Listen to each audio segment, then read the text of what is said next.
আসসালামু আলাইকুম, কেমন আছেন সবাই? কি দেখতে পাচ্ছেন? বিরিয়ানি ছাড়া তো জীবনই অচল, তাই না? আজকে বিরিয়ানি রান্না করলাম। আমার হাতে বিরিয়ানিটা নাকি অনেক বেশি মজার হয়। নিজের প্রশংসা নিজেই করছি, তাই না? না, আসলে আমার হাতে বিরিয়ানিটা অনেক বেশি ভালো হয়। তো আমি কিভাবে রান্না করছি সেটা আপনাদের সাথে আজকে শেয়ার করলাম। আমি এখানে আস্ত কিছু মশলা প্রথম ভেজে নিলাম।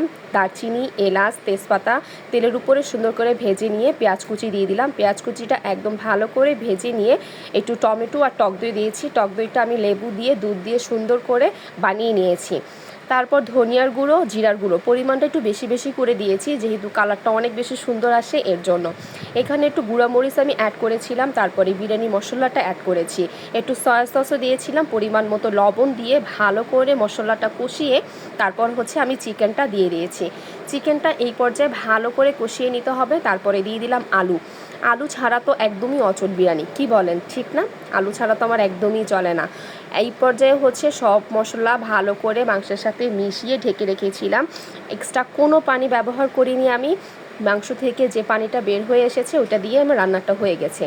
এখন রাইস কুকারে আমি অল্প একটু পেঁয়াজ আর আদা রসুন বাটা দিয়ে চালগুলো আগে ধুয়ে রেখেছিলাম, চালগুলো দিয়ে একদম ভালো করে নেড়েচেড়ে ভাজা ভাজা করে নিয়েছি। তারপর পরিমাণ মতো পানি দিয়ে 80%-এর মতো আমি চালটা সিদ্ধ করব। আর এখানে দেখেন আমার মাংসটা কিন্তু হয়ে গিয়েছে। মাংসটা শেষে তারপরে এক এক করে সুন্দর করে আমি বিছিয়ে দিলাম।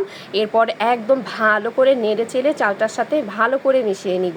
এই পর্যায়ে একটু গোলাপ জল আর বেরেস্তা কাঁচামরিচ দিয়ে এটা আমি দমে রেখে দিব প্রায় 5 মিনিটের মতো।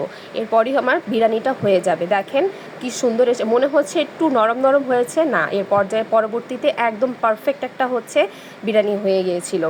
এত বেশি মজার হয়েছে খেতে। এটা সালাদ দিয়ে খেতে জাস্ট দুর্দান্ত লাগে। কেমন হলো অবশ্যই জানাবেন। আল্লাহ হাফেজ, ভালো থাকবেন।